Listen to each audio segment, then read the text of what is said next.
Victor, bonjour. Bonjour. Comment vas-tu? Très bien et toi? Ça fait très plaisir Ouais, que tu sois venu me voir. Alors Victor, on est où ici? Bonjour, alors ici on est au siège de l'association Par Amour des Abeilles à Bessan. Et donc, les abeilles, vous faites quoi? Eh ben écoute, moi je te propose de te faire une petite visite de notre exploitation et de tous les petits projets qu'on met en place. D'accord, on y va. Allez.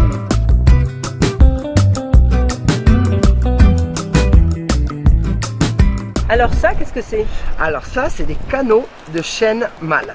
C'est-à-dire c'est avec ceci qu'on va fabriquer nos ruches. Parce que nous, on fait des ruches environnementales. Ah, c'est pas des ruches Non, comme on en voit d'habitude. Non, pas du tout. Nous, c'est des ruches en fait où on fait pas d'extraction de miel. Et on les met en place pour favoriser l'environnement pour les abeilles en fait. Donc c'est la matière brute qu'on extrait directement sur les chênes lièges, notamment dans les Pyrénées-Orientales.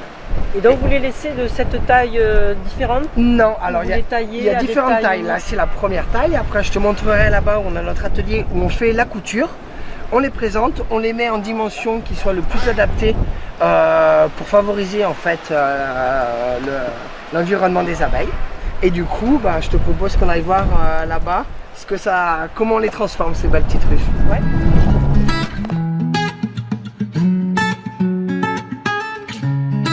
Alors, la couture. Et écoute, ça du coup c'est ce qu'on va en faire. Donc là, on va poser notre ruche avec une petite pierre plate, juste ici. C'est une lose en schiste et qui va servir de toit. Et là, ici, on va faire une couture. Et là, on utilise en fait des câbles électriques qu'on dénue pour réutiliser et revaloriser le matériel qui nous est à disposition. Alors tu me disais tout à l'heure que ces ruches, elles étaient très intéressantes par rapport aux frelons asiatiques. Par rapport à plusieurs choses, oui. Par rapport aux frelons asiatiques, parce qu'en fait, l'avantage qu'elles ont, c'est qu'elles n'ont pas une seule entrée qui est commune.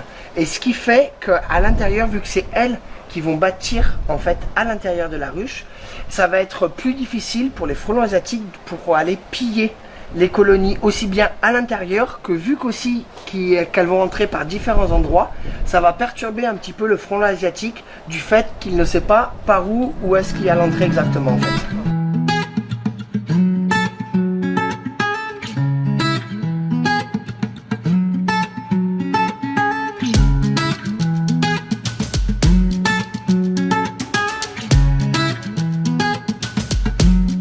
On est où dans ce local? Ici, c'est notre atelier créatif communautaire. C'est-à-dire que c'est ici qu'on va créer nos ruches, faire la couture, mais pas que. Il y a d'autres choses. Exactement, c'est un atelier, nous, qu'on met à disposition pour faire différentes constructions. Donc ça soit aussi bien de la fabrication de meubles, de bijoux, de tout ça. C'est mettre à disposition et voilà. Salut Mathieu, ça va? Écoute, ouais, je vais voir ce que vous faites un peu, alors tu parles des ruches. Exactement. Alors là, je vois la même chemise, donc je suppose qu'il y a le même travail et la même passion des abeilles. Aujourd'hui, Assemblée Générale oblige, on a fait notre petit dress code, on s'est tous habillés un peu pareil, pour faire un peu honneur aux abeilles, tout simplement en portant un peu de jaune, en arborant un peu de jaune. Voilà. Alors Victor, Mathieu, quel rôle il a? Eh ben Mathieu, c'est le président de l'association et tous les deux, on est les cofondateurs. Les cofondateurs de tout ça, et on est chez Mathieu là, chez sa ferme familiale où il habite justement sur place. C'est notre petit terrain d'expérimentation, c'est chez moi. On essaye plein de petites choses, comme vous pouvez voir, que ce soit aussi bien de l'art, que ce soit de la création, du bricolage, on fait aussi ressourcerie, je pense que tout ça Victor a dû vous l'expliquer un peu avant. Donc on essaye des choses tout simplement, on partage, on met un côté... Salut JP, ça va?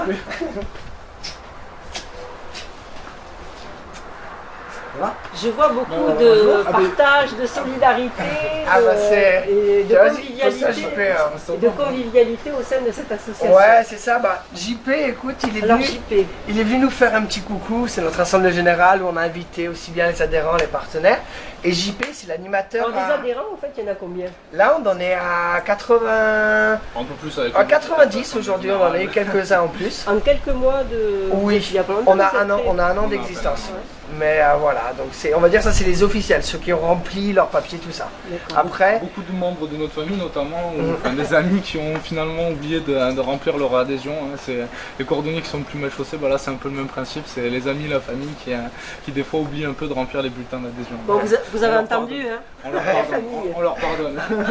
Donc voilà, et c'est JP de Radio Pays d'Hérault qui nous suit depuis avant même la création de l'association. Officiellement, et avant même qu'on soit officiellement une association, JP nous a donné notre chance, il nous a permis de passer sur Radio Pays d'Hérault et de faire un petit appel, demander des adhérents, demander des coups de main, ce genre de choses. Donc c'est vrai que déjà, grand merci à lui et c'est des personnes qui continuent à nous soutenir.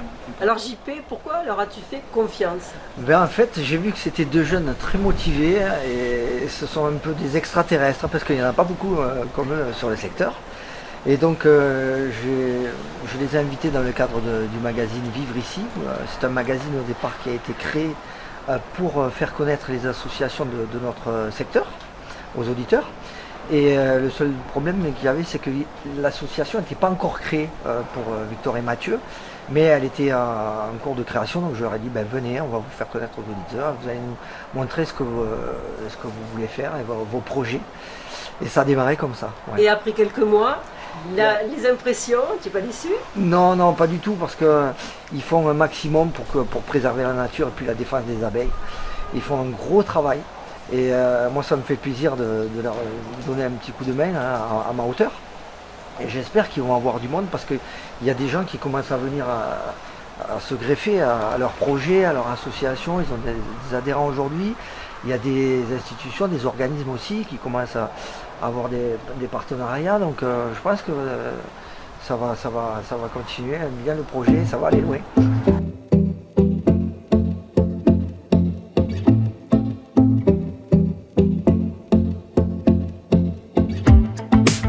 Victor, on est dans votre salle de repos, c'est ça? Ouais, c'est ça, en fait, on est juste à côté de l'atelier créatif communautaire. Et ici, c'est le petit coin ressourcerie. Et en fait, on voulait faire un endroit où on puisse se poser, on puisse faire un petit peu à manger, tout ça, qu'on puisse réfléchir sur des projets. Travailler. Mais bien sûr, c'est ça. Ça, c'est un endroit où on vient parce qu'on passe des journées entières à faire aussi bien les différents projets. Donc aussi bien. Qu'est-ce que vous faites comme projet? Alors, comme projet, là où tu es arrivé, là où tu t'es garé, en fait, on met en place justement une ressourcerie à ciel ouvert avec un côté un petit peu où on trie justement tout ce qui est déchets. Donc le verre, le kéron, la ferraille, tout ça pour pouvoir le réutiliser. On a un petit espace où on a déjà fait de l'accueil de stagiaires et aussi de jeunes en mission locale d'insertion qu'on est en train de mettre en place de façon autonome. C'est-à-dire qu'il y a une caravane, il y a toilette sèche, il y a l'électricité. Là, il faut qu'on amène l'eau. Pour que les stagiaires qu'on puisse accueillir ou des amis qui viennent passer, quand même un minimum de confort. Exactement, qui se fassent un petit peu au vert. Et après, toute la zone là-bas qui fait 10 000 m², on va mettre en place un sentier pédagogique pour pouvoir faire venir des écoles et des enfants avec l'agglomération Hérault-Méditerranée qui nous accompagne et nous soutient pour la mise en place de ce projet. Ensuite, on a un autre petit endroit où on est en train de mettre en place le jardin idéal pour les enfants. Parce que dans l'association, on a quelques familles qui viennent justement. Et on s'est dit, là on est en train de le penser, et le penser notamment avec les enfants. C'est-à-dire que c'est eux qui le conçoivent un petit peu et nous on le met en place pour que les enfants ils puissent avoir leur petit espace de jeu et qu'il y ait 4-5 enfants qui sont au même endroit avec une personne qui joue avec eux pour que les parents puissent aussi bien faire de la création, du maraîchage, qu'ils puissent avoir des activités. Donc on va dire qu'ils ne soient pas freinés par la contrainte d'avoir des enfants, mais que les familles sont aussi les bienvenues ici. Et en même temps, là vous leur faites un peu de pédagogie. C'est ça, c'est ça. Et du coup, un autre espace que je te présenterai la prochaine fois, parce que là, on est vraiment sur le début, c'est on a mis en place une partie pépinière pour faire tous les semis et une partie maraîchage. C'est-à-dire qu'au sein de l'association, il y a beaucoup de personnes qui nous ont demandé qui voulaient faire de la permaculture, du maraîchage, travailler les légumes, tout ça. Et du coup, on met ça à disposition dans un premier temps pour leur apprendre, mais aussi pour pouvoir avoir une petite production, nous, de légumes et de fruits, pour pouvoir les partager avec toutes les personnes qui viennent ici, qui nous donnent un petit coup de main et qui sont aussi un petit peu, on va dire, dans le besoin. Donc on va dire c'est un échange. C'est un échange de savoir-faire et de belles choses. Bon Victor, merci de cette visite. J'ai été enchantée de visiter parce que c'est vraiment très très intéressant, passionnant. Et puis les abeilles, c'est l'avenir de la planète, on le sait tous.